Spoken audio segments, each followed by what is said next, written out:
So, Quali, what can you tell us about this tradition that you and your mother have where she comes in and braids your hair? It started back at my first school, Utah Tech or Dixie State.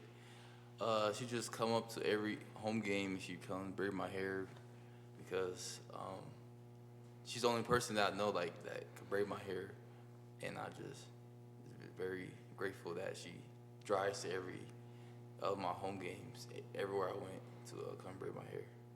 Is that something that started only in college, or did she braid your hair? She braided my hair in high school. Then I went to one other person, and like they didn't get it right. So then like from there on, my mom just kept braiding my hair. Is there like a specific style that you always do, or is it the same one, or you? Um, it's it's up to my mom because I don't want her to do like to too much to my hair 'cause I know all the stuff. So I just the basic 4 braids that she could do. Coach Brennan told us that your mom is going through breast cancer. I think he said for the second time. This is a breast cancer awareness month and it's a theme of the game. What can you tell us about her health and her situation? She going through chemo right now, radiation. So um, she's a little sick. So like she's just fighting through that, and she out here with me for a week. So I'm just taking care of her and all that type of stuff. How would you describe your relationship with her? I love my mom, and it's hard to see her struggle like this. But at the end of the day, I'm here for her and my brothers and sisters. So, Chris, obviously had a breakout game last game. How would you describe your time at Arizona so far and how you've been able to become a part of the offense? Yeah, I mean, you know, Arizona was the ones who took me in very young, coming out my senior year. So just since the first day I got here, it was nothing but love, especially when Coach Brennan and his staff came in. They kind of, gave me the task just pushing me, to be the best man I could be, the best player I could be. Coach, Bobby Wade, Coach Caleb, they took their time really developing me, giving me tools that I didn't have, instilling confidence into me. I think that was one of the biggest, things about me, growing up as a player.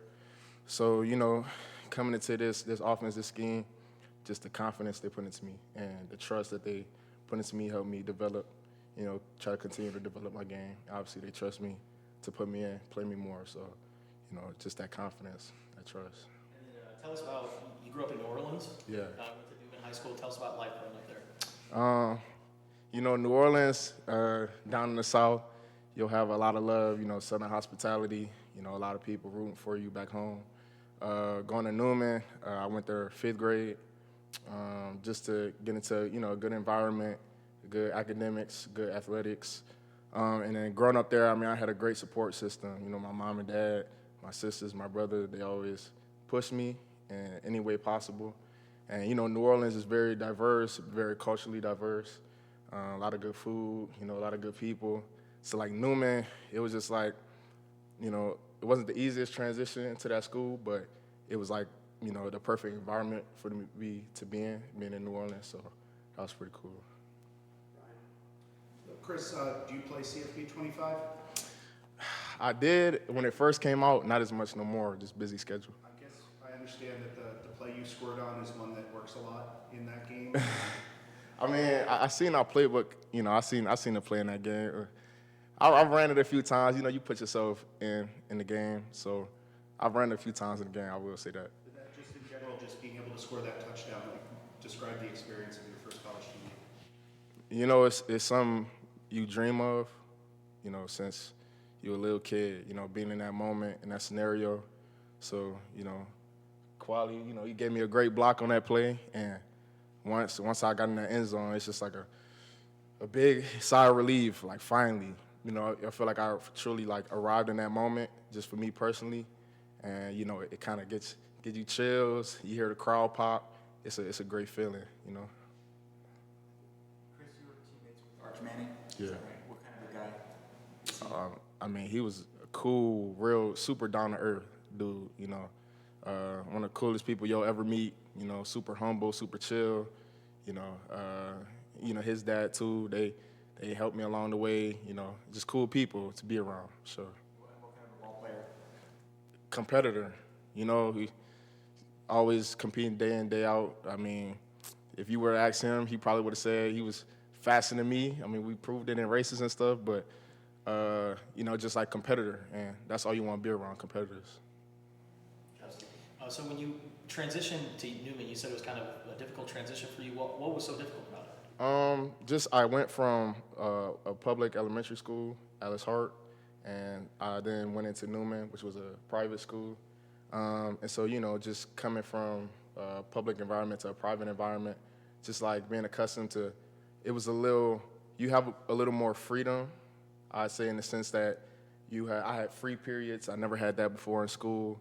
The buildings and everything was way bigger. I never had that before. So it kind of I felt like, not an adult, but I felt I was forced to be older a little quicker in that environment I was in, and just the kids I was around. It was just culturally different in that instance. So that was the only difficult part, I'd say, but it wasn't nothing too difficult. It was just something to get used to. And then Quali, for you during this time with your mom, what does it mean to you to have coaches and teammates rally around you? I'm just grateful. I feel like Coach Brennan allowing me to wear pink this game is means so much to me, to show it's for my mom, and I'm just grateful. Brian? So, Quali, last year at San Jose, you guys started off 1-5 and then kind of went on a run and turned around. What do you remember about that enabled you guys to turn that around, and how can you maybe use that experience here? Last year, we was in the same spot. We the brotherhood at San Jose, we knew we can't just have a losing season. So I felt like every day during practice we just competed, and I felt like after the first win, we said, let's make it 2 in a row, let's make it 3 in a row, and after that we just let's win all the rest of the games. Then we when it was 1-5, we knew if we win all the games, we have a chance for the number 1 spot in the Mountain West. And I feel like everybody drove to become the number 1 team. So. Quali, how many brothers and sisters do you have?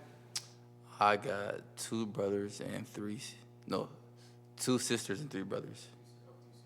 And are you the youngest, the oldest, somewhere in the middle? Somewhere in the middle child, yes. What is the name Quali? Does it have any meaning that you know of, or what? No, my parents just got it from a song. Yeah. Do you know what the song is? No. Well, what is keeping you motivated as your family's going through this tough time? My mom, my dad, because the first time my mom got cancer, she was pregnant with my little sister back in 2017, I believe. So just her going through the chemo and being pregnant, and just comes to all our games, and I have siblings, so my parents, they try to make it to every one of our games, and just all the sacrifices my parents went through for all of their kids, and I'm just very grateful, and I'm just playing football just for them, and just try to make their lives a little bit easier.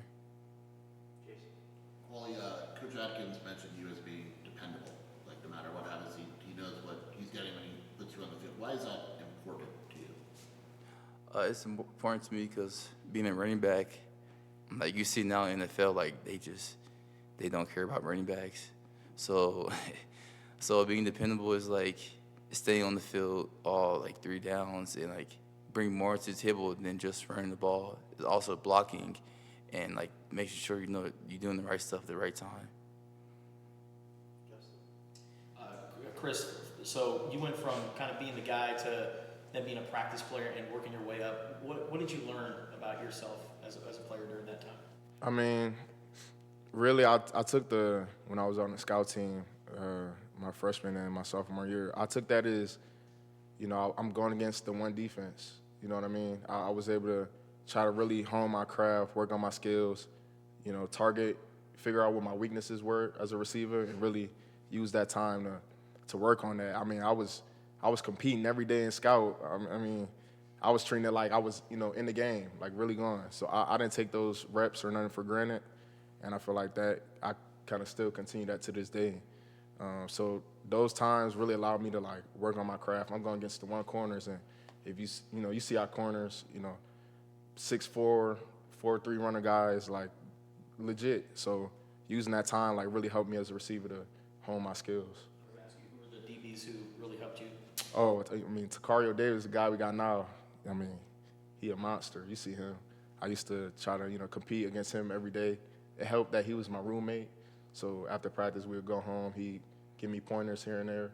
So going against him, and obviously our guy last year, Efi, he helped me. Even Emmanuel Conley, who starts for us now, I was going against him too. They're really good corners. You know what I'm saying? So those reps really helped me out. Chris, you described how happy you were and relieved to score a touchdown. You guys have had like early success in games, like one really good drive, and haven't really been able to sustain it over the course of the game. What do you think is the key to unlocking the offense and being able to do that multiple times in the game? I mean, our offense we're a really sound offense. We got guys across the board. We have a great scheme. We're just uplifting each other in the offense. You know what I'm saying? I think really we have a lot of young guys, you know what I'm saying? So instilling confidence into each one of us, giving us the motivation, the ability, the power to just push through and finish drives, you know what I'm saying? Like we're going to figure this out. We're going to thrive as an offense. Like it's coming. It's coming. So, we have our coaches instill confidence into us every single day. Like our offense, is nothing to worry about. We'll be straight. Atkins said, Quali, that, you're not riding emotional waves, but obviously this is an emotional time. And how would you say that this has maybe changed your mindset with how you're seeing going into this Saturday's game and games in general? Like I said, it was being grateful. Although this is my last year, so I'm just taking each game and just playing like the best I can. But just playing it for my mom is it's huge now because the cancer came back, and just seeing her sitting through all her pain, her suffering, and I'm just giving all I got.